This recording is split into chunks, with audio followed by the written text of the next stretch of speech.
Next up is Lucy Reed. Lucy, it's yours. Hi, everybody. I am so excited to be here and so humbled. Look at everybody here. So the title of this thing is if it's okay to stutter, why do I need speech therapy? And it was supposed to be an interactive workshop, but it's only 20 minutes, and I don't want to put time pressure on people, but you know, if I made it an active thing, it would take like, you know, 2 hours. But just real quick, do a couple people just want to just say something about how this resonates with them?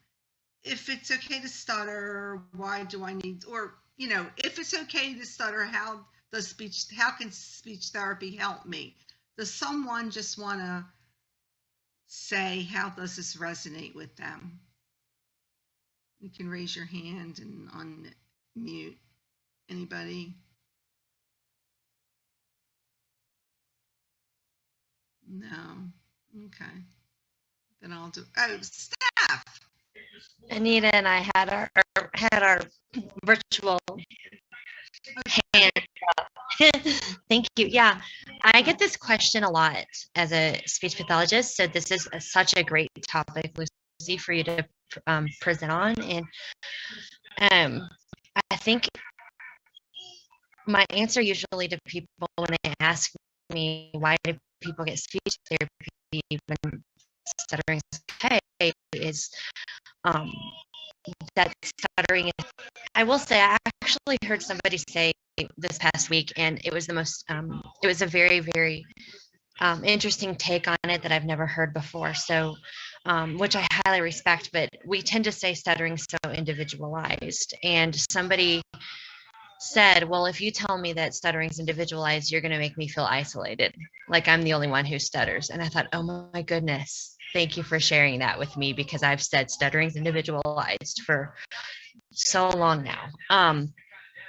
But the lived stuttering experience is truly unique based on life experiences. And I think giving people agency over their own stuttering experience and the choice to receive therapy or not regarding counseling, communication, confidence, whatever area they wish for their own stuttering is so important. It doesn't mean that the person, I'm going to tell you, you need therapy because you stutter. It's not that relationship. It's more of a, you know, hey, that's really brave that you wanted to pursue therapy for your stuttering experience and have ownership over that. That's a huge step for people. So that was just my comment. Yeah, thank you. Anita. Yeah, I would like therapy to be much more broad than fluency. I mean, I would like to get help to relax my muscles more, because when I stutter a lot, I get a headache. There might be people who would like to work with their self-esteem. There might even be people who want help for their parents or their spouse to get it. They might like help to understand what they're doing. So the goal shouldn't be fluency, but it should be what the person wants, whatever that is. Yes, exactly. Yeah, there's so much to work on other than, you know, fluency. And actually, when fluency is the goal, it backfires. Stuttering is a paradox. When we see someone struggling, what we actually see is someone trying to not stutter. So, you know, when I started my journey I was becoming a speech therapist at that time, and I read the words "It's okay to stutter," and my whole life changed. I gave up the the struggle to be fluent, and when that happened, um, you know, my own um um um life changed because I stopped that fight. But and at that same time, I was basing my own success as a therapist on how fluent people were becoming, and like that that was so crazy. And now 20 something years later, it's come to a whole new place now. Stuttering doesn't have to be fixed. What has to be fixed is the way people think about stuttering. Yeah. So everybody's different, and different types of therapy help different people in this and in different ways. Okay, take for example, fluency shaping, which teaches the person to not stutter. There are some people helped by it because it actually increases their confidence. And so it's all about the intent. You can take that a strategy, for example, and easy onset. If it's being taught to keep the person from stuttering, it can be be a harmful thing, teach them fear, but it's all about the intent. If you're teaching it to show them they can get their voicing easier, it's the same thing, but it's a different intent. It's all in that mindset. So it's a helpful thing. So yeah, showing the person, all of these things lead to acceptance. Acceptance, showing the person the gift of giving themselves permission to stutter, the gift of time, that time pressure, working with them. Last week I was in something where I'm quoting something someone else quoted. They said that knowledge without action is nothing, because you can learn these things in the therapy setting, but without going out there and actually doing them. So you can hear,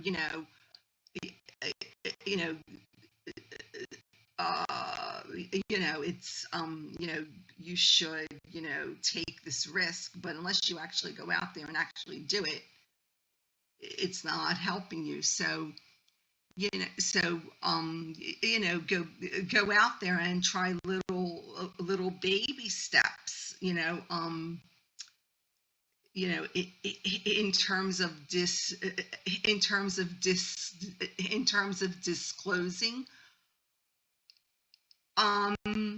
like maybe just mention stuttering to one person, maybe a good friend. Just my stuttering's hard today. That'll bring up a whole, making stuttering a discussable topic for the first time, maybe with someone ever. Wow. And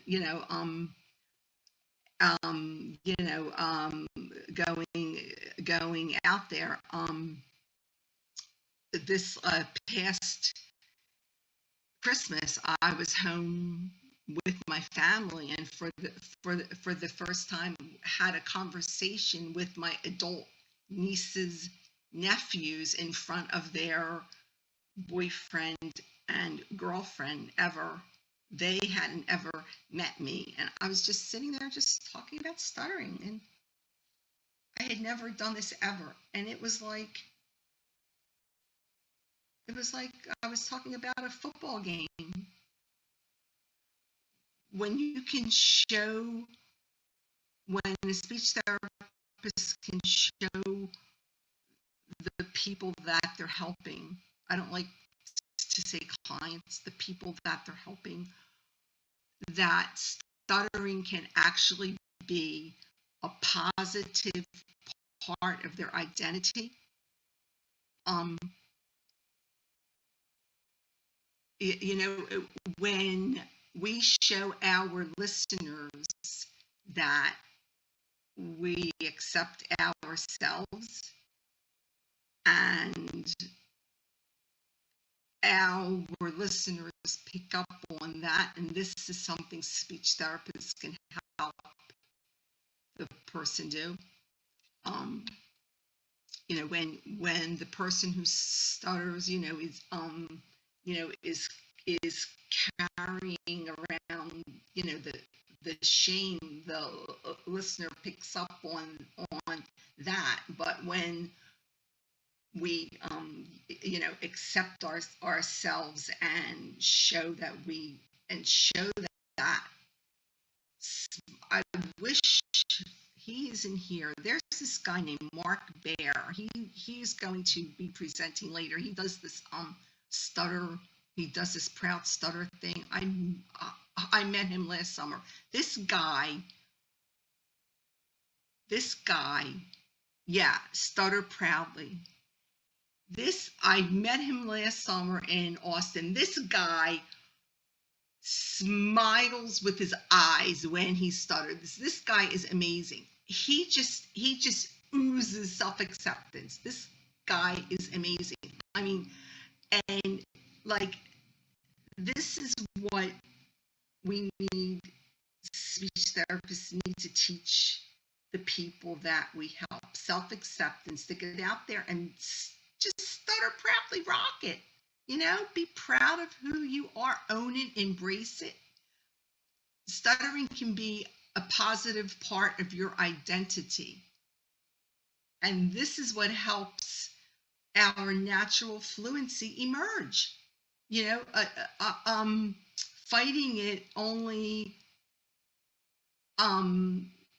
is going to perpetuate. And this isn't anything new. This is going back to, you know, Joseph Sheehan. I mean, you know, back in the I don't know, 40s, 50s. You know, I mean, this isn't anything new. It all goes back to avoidance. And so, yeah. And you don't even have to disclose by saying I'm someone who stutters. When you can make eye contact and get the listener in your zone with you. You know, this past December,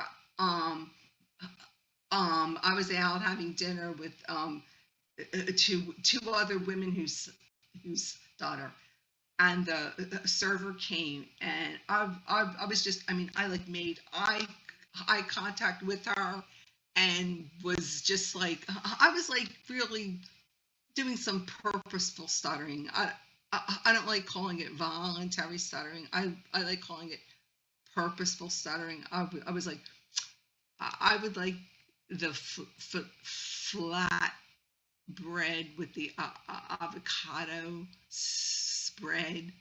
And she was just with me. When you show your vulnerability and you're transparent, it's like you're not hiding anything. That, like, this bond of just trust develops with your listener. Nothing else has to be said. They know what is going on. But you know, if it's someone who's like looking at you, then you know they aren't getting it. Then you can say, I'm someone who stutters. That's what's going on here. This is how I talk. So you can kind of tell, but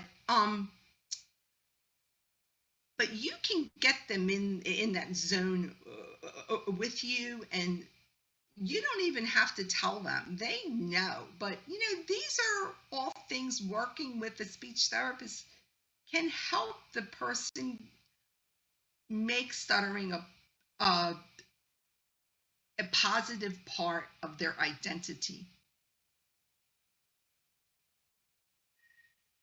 Okay, I think Paul Castellano wants to talk. Okay, I've talked enough. You are muted. We can't hear you. All right, I've talked enough. Now it's someone else's turn to talk. Okay. Okay. Talk. You've brought up many valid points. Good, because I'm talking. Okay, your turn.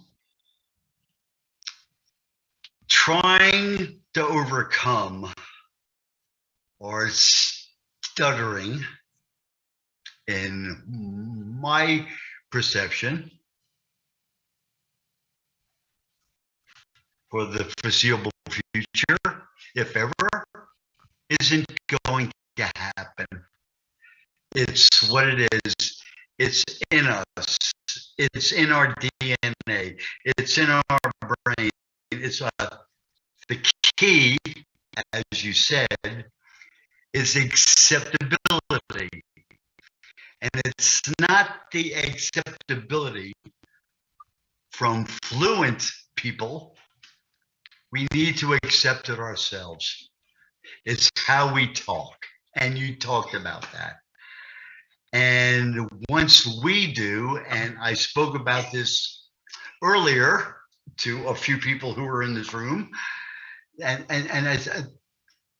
the moment I became more acceptable of my speech and how I talk, and I'm going back to a time when I was in my 20s, over 50 years ago, when 90% of my speech was stuttered. And I determined, you know what? I'm going to speak. And if they don't want to take the time to hear me, or to pay attention, or to listen, it's not my problem, it's theirs. Once I established that, I spoke with more confidence. And the more confident I became, the better I spoke. While I still stutter, it's not 90% anymore. The other point I have to bring up, my dear friend Lucy, is there are times we need to hit people over the head in a compassionate way, in an educational way. When I got tired of all the mockery and when I was in public, when I was in a restaurant, ordering food, speaking on the phone, or, well, not so much on the phone because they couldn't see, I had a t-shirt designed in 1985, and I wore it everywhere. It said, "I stutter, so what?" in bold print. And it made people aware that I stutter. If it doesn't matter to me, it shouldn't matter to you. So I don't want to hear it. And if people want to take the time to hear what you have to say, they'll understand, they'll have compassion, they'll have the patience, and they will come to the revelation that, wow, this is, in spite of his speech impediment, he's very, very well spoken, and he knows what he's talking about. from that time on, I speak to anybody, any place, any time. And if they don't want to hear what I have to say, well, it's their loss. It's not mine. So speak with confidence. It's in us. It's in us to overcome this. And we shouldn't feel stigmatized by our speech. Speak with conviction. Speak with confidence. That's all I have to say. Are you sure? Yes, I'm done. Yes, I'll get off my soapbox now. Tom, you're muted. You don't have your mic on, Tom. There, yeah. Sorry about that. Lucy, thank you for your presentation. And Paul, I just want you to keep on talking. Is it time for? Thank you also. Is it time for the next speaker? Yeah, it's I time for. would Oh, like to- Yes. Did you have any closing words for the group? No, just get out there and give yourself permission to stutter and own it and rock it.